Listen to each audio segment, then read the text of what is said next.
Assalamualaikum warahmatullahi wabarakatuh. Halo teman-teman semua, apa kabar kalian hari ini? Perkenalkan, nama saya Hernando Aksal Firmansyah. Saya di sini akan sedikit menjelaskan tentang elektronika daya. Apa sih elektronika daya itu? Mari kita simak video ini ya.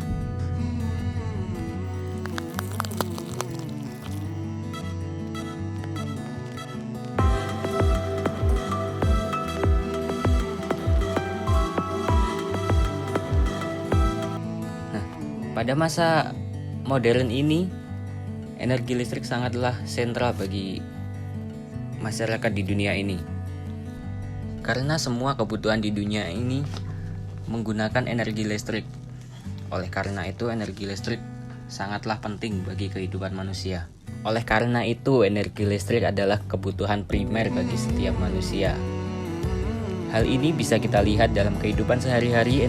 Energi listrik bermanfaat untuk kebutuhan rumah tangga, antara lain penerangan lampu, pompa air, pendingin lemari es atau freezer, pengkondisi udara atau AC, kompor listrik, mesin kopi panas, dispenser, setrika listrik, TV, dan lain sebagainya.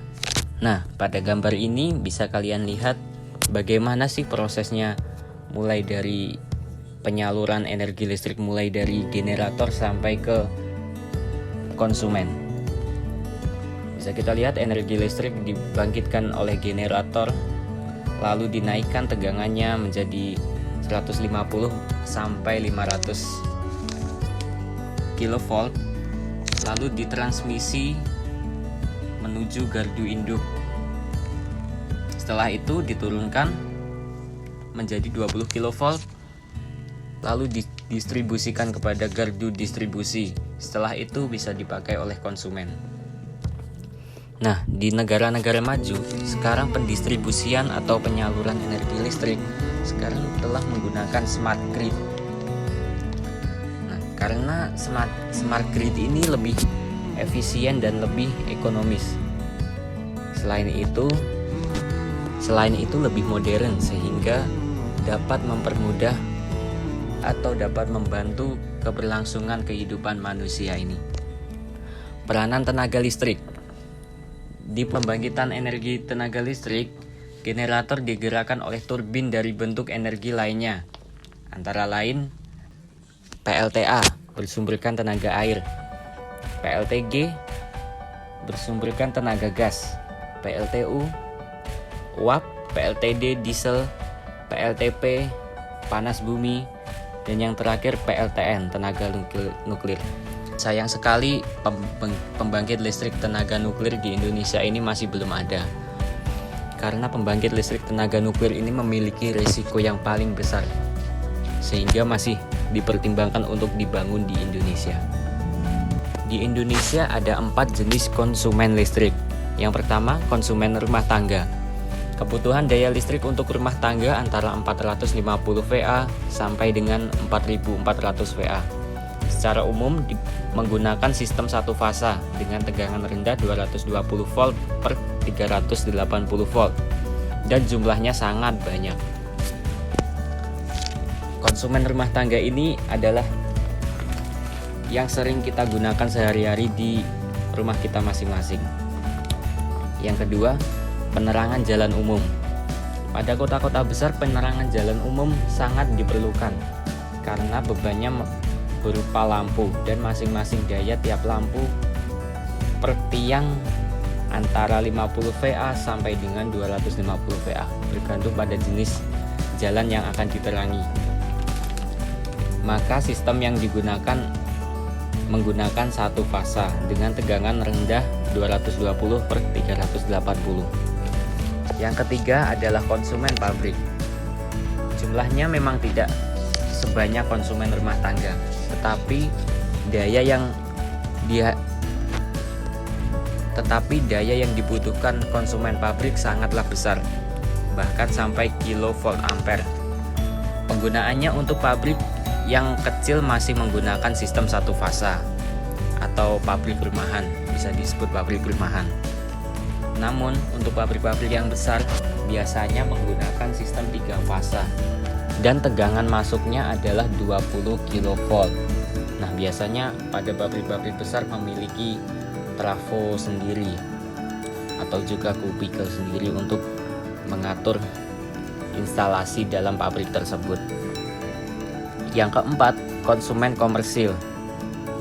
Yang dimaksud konsumen komersil antara lain stasiun, terminal, KRL, hotel-hotel berbintang, rumah sakit, kampus, stadion, mall, apartemen, dan lain-lain. Rata-rata menggunakan sistem 3 fasa.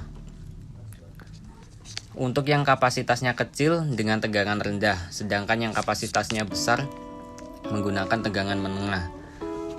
Nah, konsumen komersil ini hampir sama dengan konsumen pabrik. Perkembangan elektronika daya dari tahun ke tahun semakin signifikan. Hal ini disebabkan oleh perkembangan perangkat dan teknologi yang terbarukan. Selain itu, makin banyaknya kebutuhan yang beraneka ragam. Elektronika daya didefinisikan sebagai sistem kendali dan pengolahan tenaga listrik secara elektrik. Oleh karena itu, elektronika daya mulai diminati karena pengaturan secara konvensional tidak dapat memenuhi kebutuhan industri, sehingga elektronika daya ini lebih diminati oleh kalangan masa kini.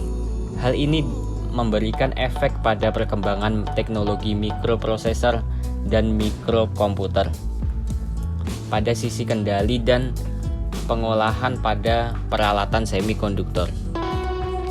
Penggunaan elektronika daya dapat dijumpai peralatan-peralatan rumah seperti pengisi baterai pada seluler atau laptop, pendingin ruangan atau AC, kulkas, televisi, dan lain-lain. Sedangkan peralatan dan aplikasi industri yang mencatu daya yang besar, elektronika daya dapat dijumpai pada kendali motor listrik, konveyor, dan pendingin.